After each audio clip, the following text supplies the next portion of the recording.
showcased in the TV docuseries Stein, then north towards a dirt road which would put them in the direct path of the storm. Is it a large wedge? Yeah, actually, it's coming out. I love you so much that it's dripping, dripping from my heart. And something sorry, I know I'm too much to love to trust. I'm nothing but it's the kind of misery, the kind where you were nice to me, but only him make me think so.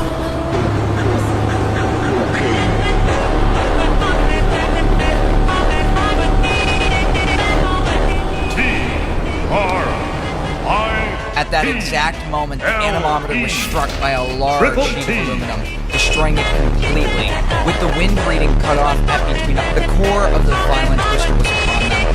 Large chunks of hay swirled around at incredible speeds, taking the exterior